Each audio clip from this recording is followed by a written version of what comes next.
Welcome to the Cyber Health Podcast. I'm Stephen Perano, your host. Today I'm very excited to introduce my guest, Jared Derival. He spent the last 2 decades to protect your data. Jared, welcome to the podcast. Thank you so much. Thank you for having me. So let's start on coming to this country. I'm from Haiti, and there was a dictator or a group of dictators who ousted the president. And they were military and they took over the country. They became sort of like the president, but they're not really the president because they were not elected. They just took the president and sent him overseas. And so the Americans came back with the president. And suddenly overnight, I saw some warships, helicopters, flying with cars underneath, and then American soldiers took over the streets. Man, that was so grand and spectacular. Right. And that was my first awareness that there is a country that has such greatness. We had never seen, kids like me, we saw little soldier toys. We had the soldier toys. And then suddenly the real soldiers that look like the toys, the very bulky, are walking all over the streets and everybody clapping whenever they see those soldiers. And so that was my first encounter with the United States. And as I grew older, and around that time, if you ask a kid, what do you want to be? An American soldier. Wow. And so as I grew older, 17, 18 years old, I realized that technology is the path that I'm going to take. And the reason for that is because I'm coming from a background of extreme poverty, right? And there are other avenues, and typically people where I came from would become lawyers, doctors, and engineers, but I don't have these means. I know that I'm very intelligent academically, but I don't have the means to wait for a long time before I start earning a living. And so I want to do something that can start getting me paid right away. And we're putting computers together and so on and so forth. And so I knew technology was the thing for me. But I heard about Bill Gates and all of those guys in the United States. So if I ever had the chance to go and live and work wherever these guys are, I will take that opportunity and make sure that I go as far as I could. And so that's it. When I'm 24, I was given this opportunity to come and study in the United States as an international student. Nice. In November of 2009, I landed here in Miami. I think in 2009. Well, President Obama became president. That was big. That was big. Outside of the United States, I don't know how it was in the United States. For us, Haitians, and to know that Obama's going to be president, that was big. And when I came to the United States, there was a big earthquake that happened in Haiti. Wow. Yeah, and that was very devastating. And it was about a month or 2 after I got to the United States. I'm assuming you have a lot of family back home? Absolutely. And were they affected by No. what happened? We came from a country town, and that happened in the capital. Okay. Okay, so it's 2009. You're here in the States, in Miami. So I came here specifically to study computer engineering. I knew that before I came because as an international student, the school has to accept you before you can be invited to come to the United States. And you've got to apply for that specific program that you're going to go into and all of that. And so, it wasn't a question of how do I get in. I was already in, but Gotcha. I thought that the conventional education was the path to catapult my career to the level that I wanted. There, I wasn't 100% accurate. I learned along the way. Right, because like you said, you were already doing computer technology in Haiti, and you got accepted into Miami Dade College. Okay. And plenty of good things happened there. One of the best things that happened is that before I can start studying, I have to take a test to demonstrate my English level and my mathematics and stuff like that. When I took that test, that was called CPT test, College Placement Test. And at the bottom of the paper, it says, because of your scores, you should go into this room and inquire about the honors scholarship. And I went there and I asked, and I met Dr. Holloway. She spoke to me, and she said, just like the lady who told me she's going to allow me to come to the United States, she says, I'm going to allow you to come into the honors college. Wow. That's going to be with you for the rest of your life. And I didn't understand the magnitude of that. Sure. Because I just came here. I didn't understand these things. But then when I start to read, we're going to pay your institution. We're going to give you a stipend. We're going to travel with you to Europe and the White House and this and that. I said, holy cow. And that opened the rest of the doors for me academically. So from there, then what happened? From there, I have plenty of opportunities. Schools from around the country are offering me scholarships. I bet, right? Full ride scholarships. Now I understand what that means because I had been in the country for 2 years. And people flying from all different places to meet me and say, you've got to come to this particular school, and this is what we're going to give you. We're going to give you this and that. But then something else happened.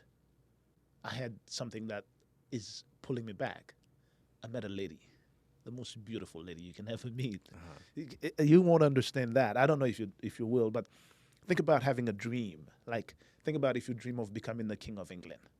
And then one day they call you and say, sir, you are the King of England. It was kind of like that, something like that happened to me. An impossible dream in my head, and in my heart. If I ever, this is the lady that would be the ideal lady. And then I met that lady, man. And then I said, I'm going to do whatever it takes. And whatever she asks, whatever I have to do, I'm going to do that so that this can be my lady for life. And I couldn't leave. And I found another very good school, Florida International University. And that solved a bunch of problems. I can stay here, start a family, and attend school at the same time. And I transferred to FIU. There I majored in computer engineering as I wished. And then other people were telling me, don't do that. By then I'm doing an internship at BlackBerry, or a subsidiary of BlackBerry, company named Port Nexus. And I met the guy who wrote the first search engine. His name is Paul. He invented the first search engine before Google. Wow. And I was programming with this guy. He gave me a task to write a code. The BlackBerry S10 was coming at the time, and I was given a BlackBerry S10 before it came out. It doesn't have the real look. It's a better version, but fully functional, so that I can write my code and test it on that and all of that. So I'm doing all of these cool things. He said, don't do computer engineering. You need to do computer science, because people are not going to be into hardware. The die is going to be all about the code. And I said, well, where I come from, an engineer is a very reputable thing. And if my grandmother was alive, I would want her to know that her grandson is an engineer. And so by any means necessary, I'm going to be a real engineer. And I majored in computer engineering. At the core of that is I want to level up. I want to bring myself out of poverty. And I want to use this education as the tool, right? The fundamental tool for me to do that. And so here I am, an engineer. I graduate. I have a bachelor's degree, but then I can't find a job. Of course, I have the pride. I received the Order of the Engineer. I'm given a ring. I have medals and all of that. But I have a family now. I have a son, and I need to feed these people. And then I have a whole tribe of people who count on me where I come from.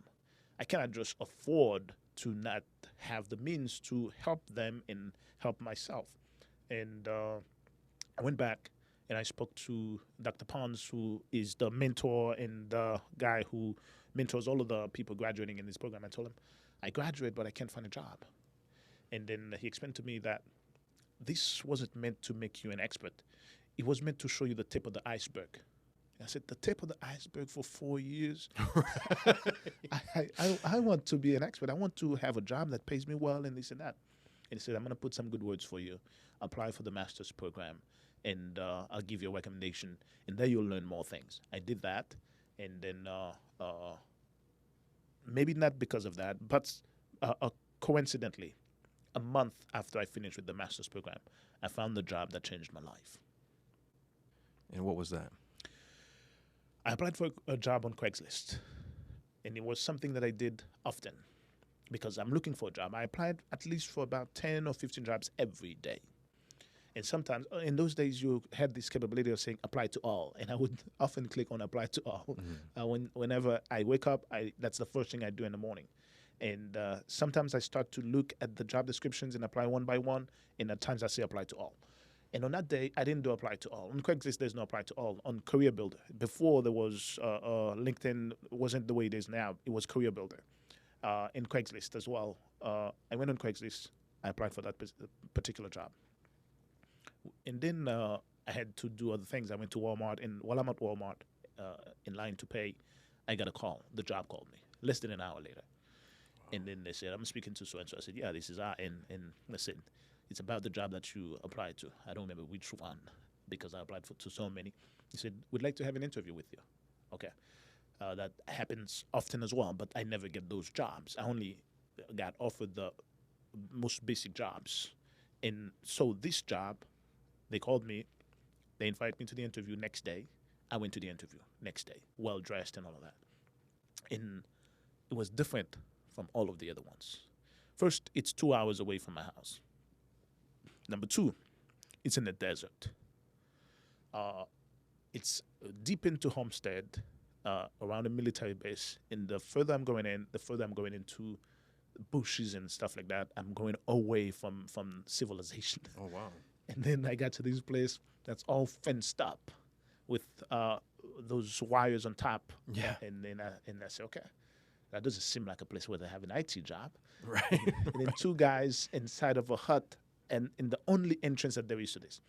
And I parked my car there, and I didn't put my jacket on yet. And I say, I'm here to speak to so-and-so. The person has just 2 letters as their name. I said, okay, stay here. And I spoke on the radio. And then I see another gentleman coming, camouflaged, in no suit, no jacket, like the other jobs I would go to the interviews for. And then now I'm grabbing my jacket to put it on. I said, no, that won't be necessary. And I think, okay, maybe I'm not going to get the job. And he says, come with me. And then I followed him inside, and they opened the door for him. I followed him. And then, man, I saw technology like I've never seen before.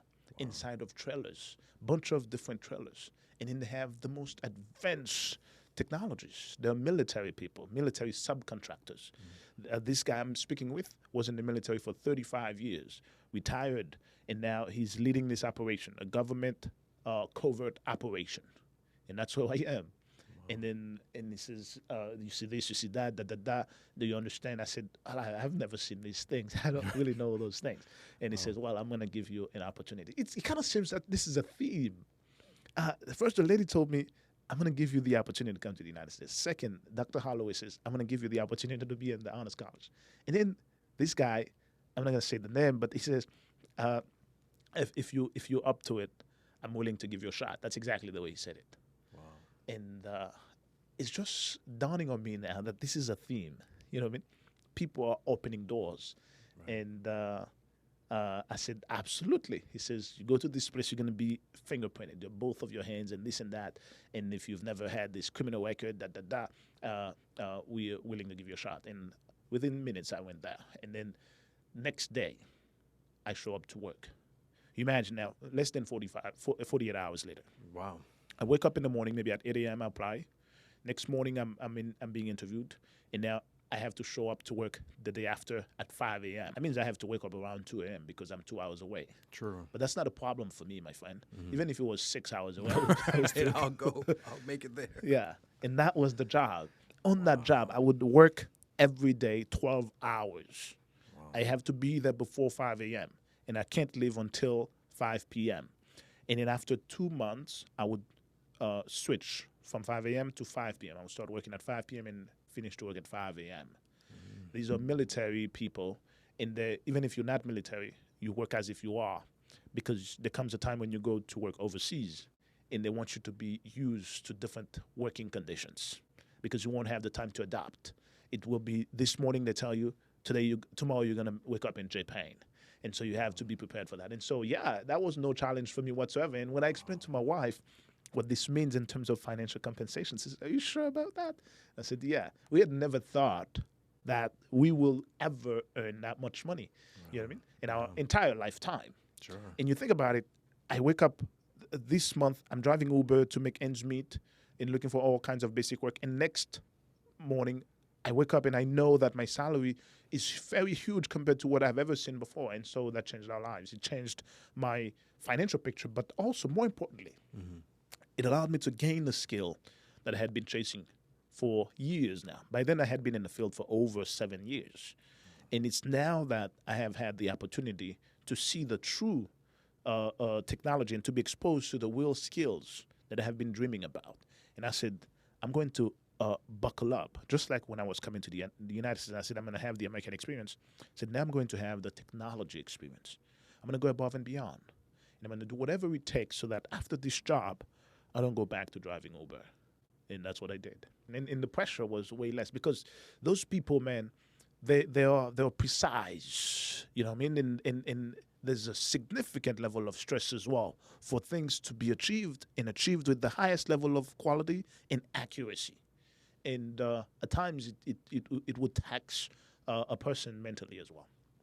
I bet, yeah. Working 14 days straight, 12-hour shifts. Yeah. That would catch up.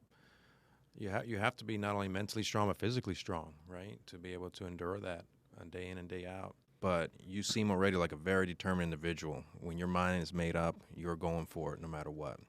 And that's very inspiring. And that's what we need more of that. And that's why I have this podcast, for people to hear these things. Thank you. And thank you for putting this together. The world needs that. Yes, the world needs that. Thank you. So Bang Energy, let's talk about that. How was that experience? Man, that was another great experience. It's kind of like I was at the right place at the right time, because then I am in charge. I am for the first time given the key and said, okay, do as you please, but take us to that destination.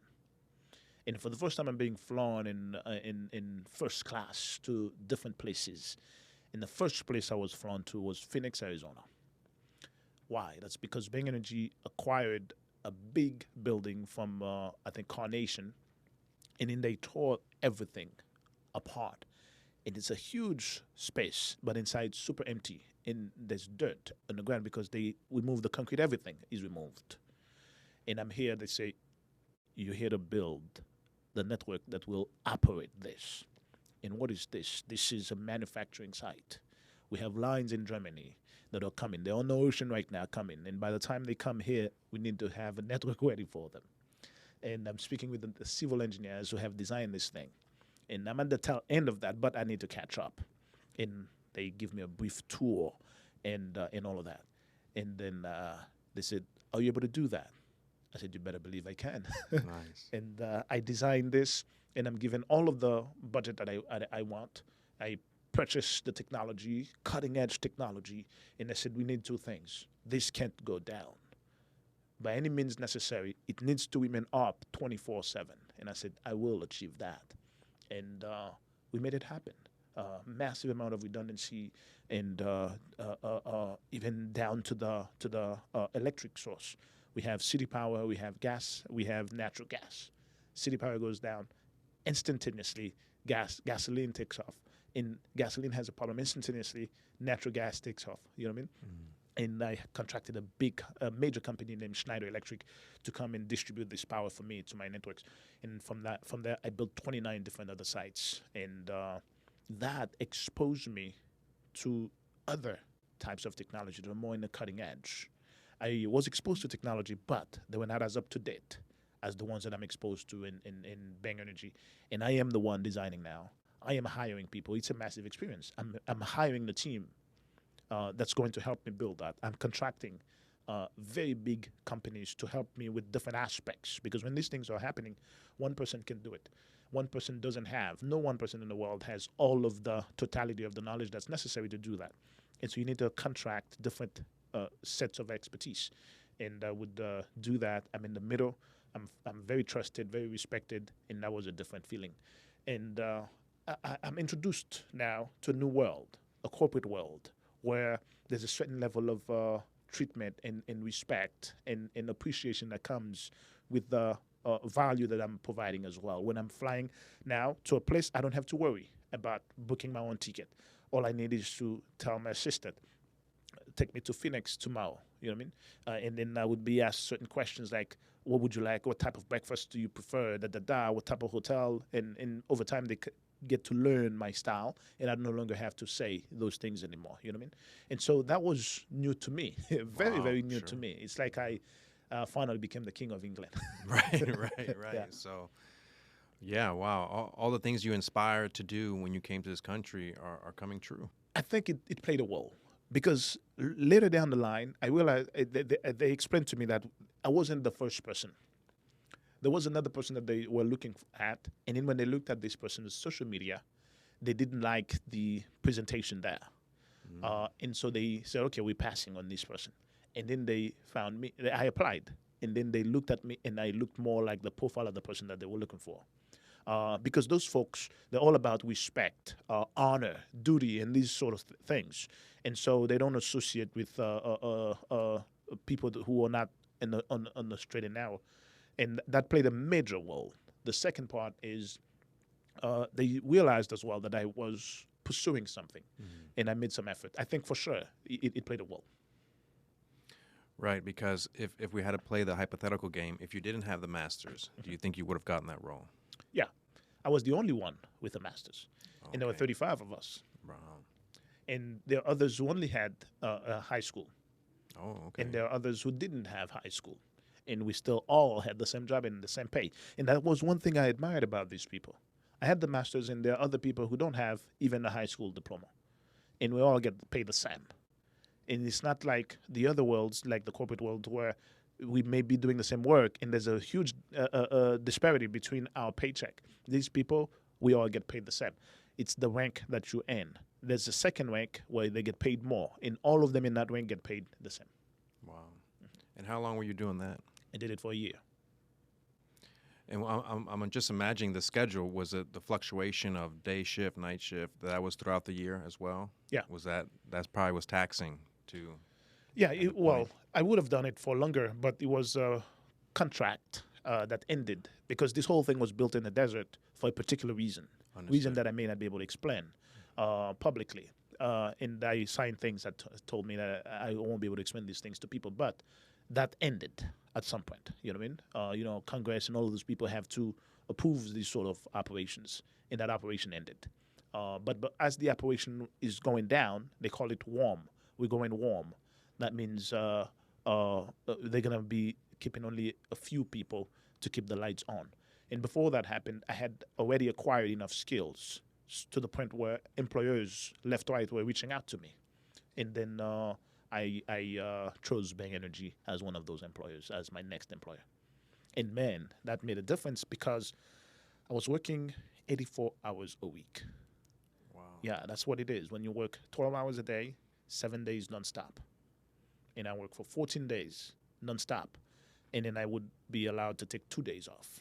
And that was the condition. You work 14 days nonstop, and then you rest for 2 days. It doesn't really matter when those 2 days are.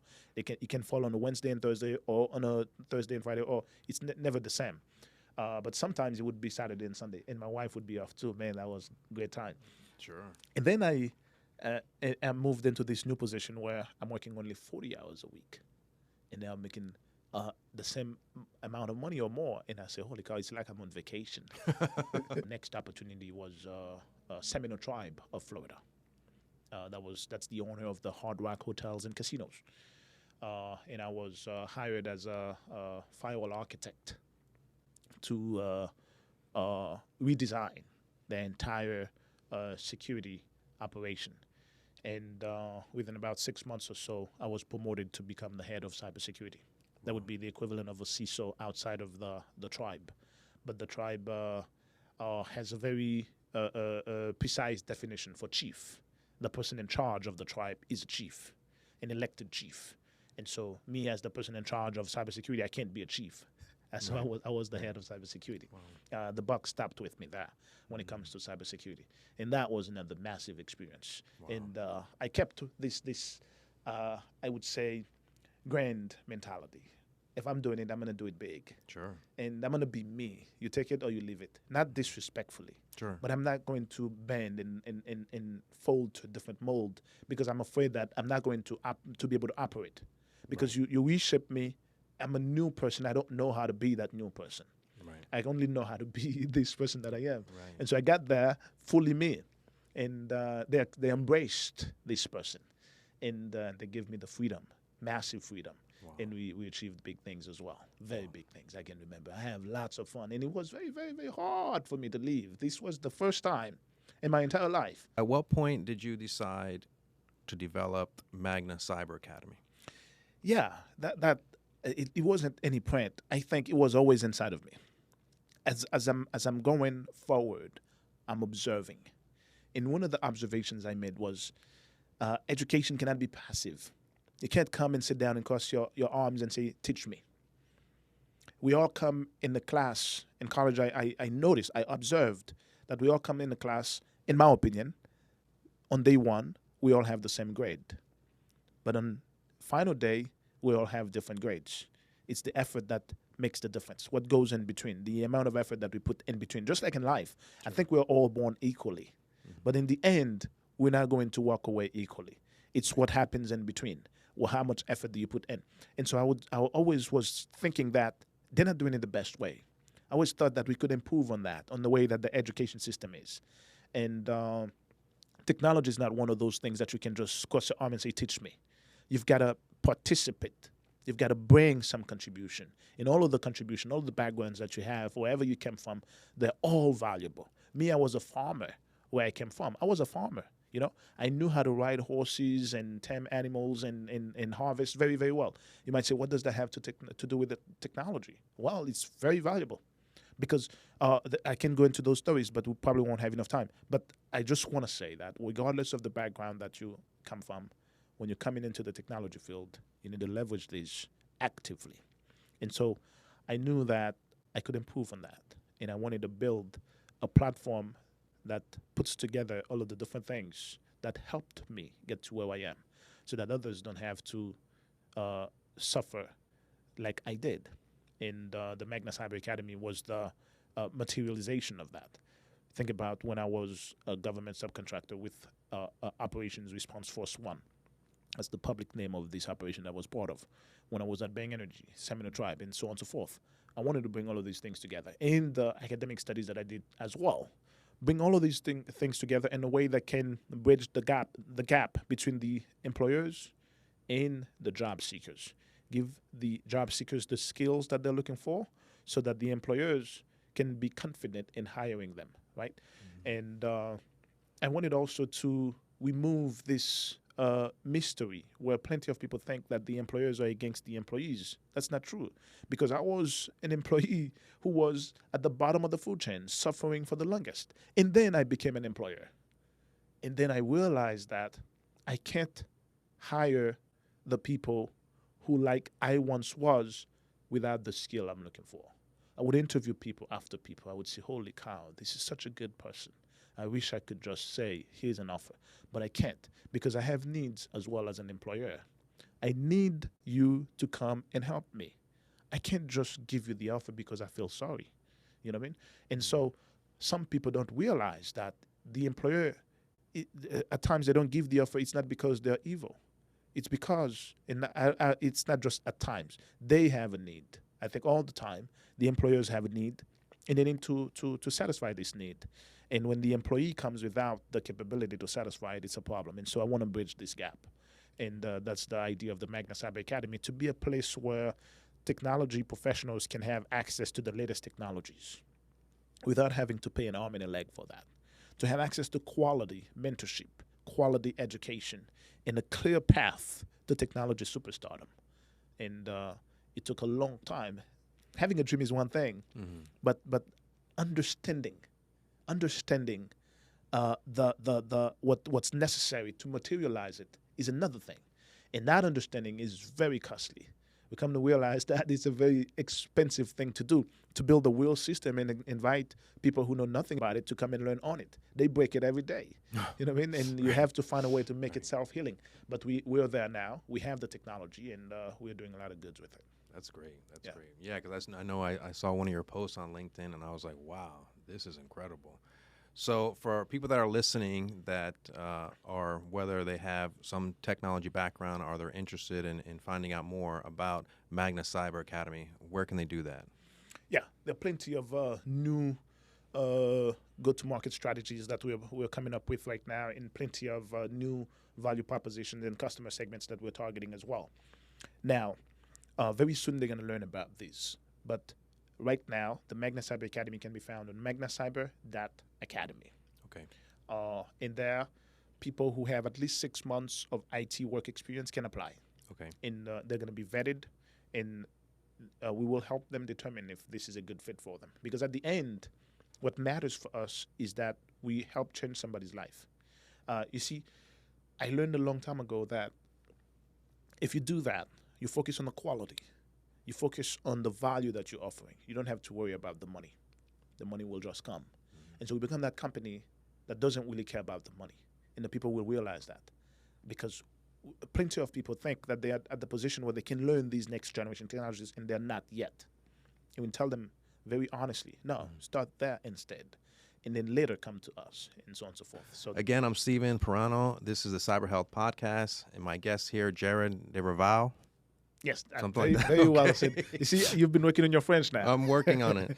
And we're about to play the 5 for 5. So here we go. Well, let's just start with the easy one. Where do you buy your suit? I'm really loving your suit there. Thank you. I have a few different places, Okay. but my favorite place is Suit Supply. Suit Supply. Yeah. All right, everybody. You see that? I know everyone's thinking, where they get this suit? It's Suit Supply. Check them out. All right. Something a little bit more serious now. Question 2 would be, what's something that motivates you? Fear. Fear. Yeah. Well, fear of poverty. I was always afraid of dying the way I was born. And I knew that I would do whatever in my power to change that. I have some stuff now that I want to protect. I have family, and we have a lifestyle and all of that. So before I was afraid of my surrounding, the conditions around me, I wanted to change it. Now I want to protect the conditions around me. Sure. Yeah, Yeah. that makes sense. As you mentioned, you're a father, a husband. Yes, sir. Right. So that comes with a lot of responsibility Yeah. and a protector. We didn't mention this, but AI. AI is something that constantly is developing, machine learning, right? What is one concern that you have for the future of AI in regards to cybersecurity, protecting people's data? Well, I think it's good. It's good, but philosophically, we know all good things have a bad side.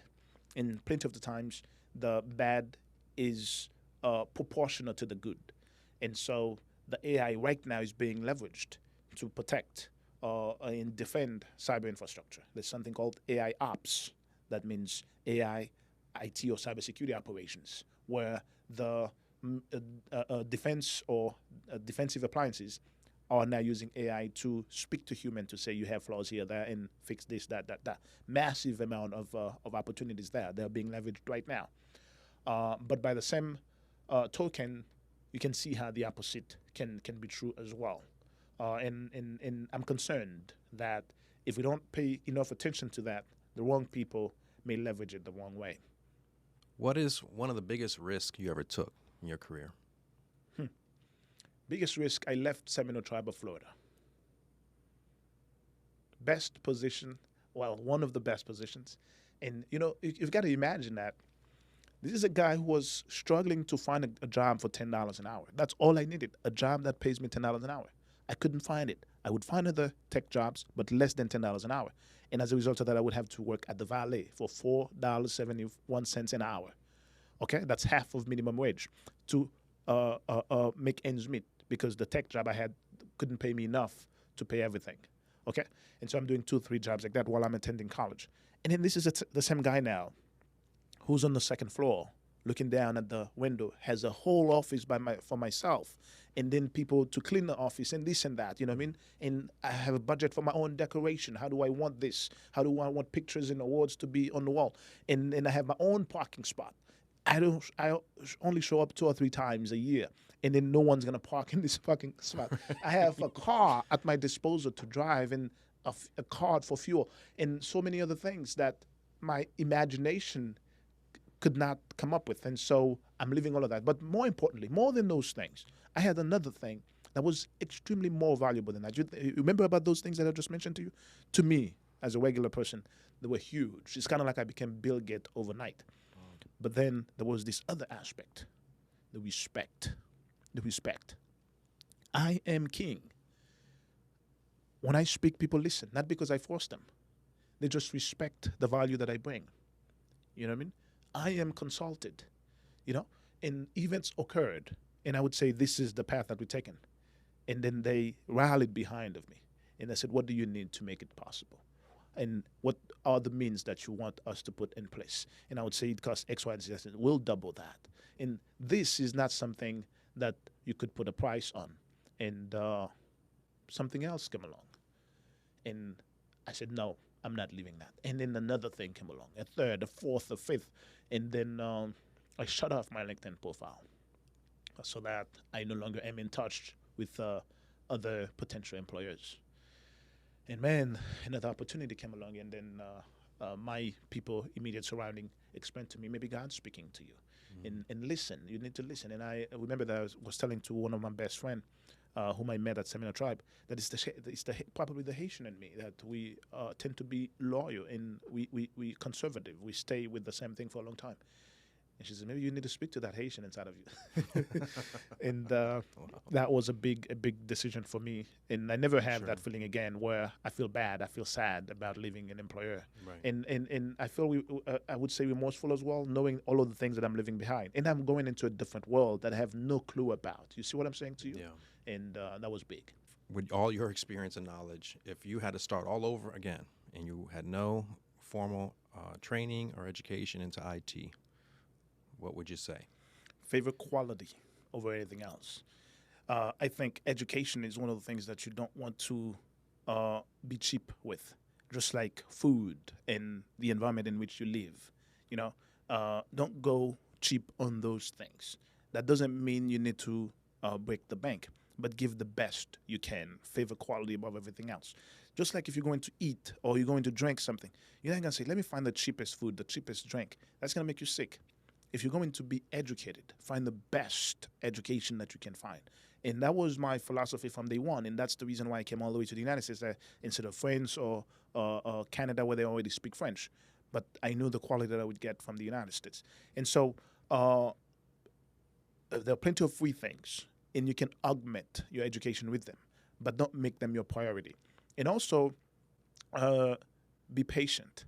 That means you're not going to get paid like a person who's been doing this for 10 years on day one. It's going to take you a little while before you get there. And don't listen to the people who say radically that you don't need this, you need that.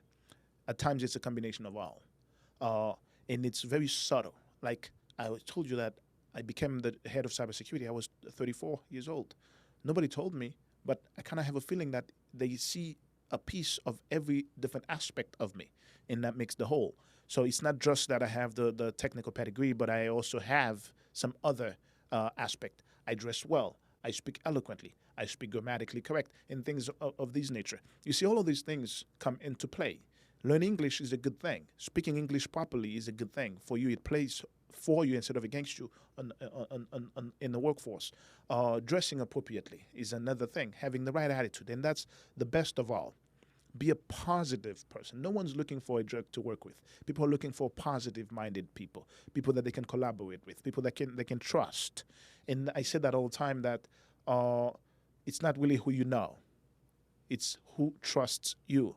Otherwise, we would have just hired our relatives and our friends instead of the most qualified people. And so if you're starting right now, right, and you need a clear path to go to, I'll say this to you. It depends on where you want to go. But regardless, as someone who has never worked in IT before, I want you to know that you have some IT experience. The time that you fixed your computer, you turned it on, you accessed your email, you had to restart your computer, you got disconnected from the Wi-Fi, you figured it out, and your smart TV couldn't play your show, you figured this out, et cetera, et cetera. You fix your smartwatch. All of these are IT work experience. And these are the things that you're going to do on day one. The same things that you've been doing for yourself. So create an inventory of these things. And then start with the A+ curriculum. Not the certificate, but the curriculum. The curriculum tells you, it gives you an idea about the skills that you need to master. Master these skills. And then show up for an entry-level job. And if you can take the certificate, the A+ certificate is key. Now, from that point on, there are plenty of other things that you can do. But to enter, look to enter as an entry-level professional who can help people fix their computer problems.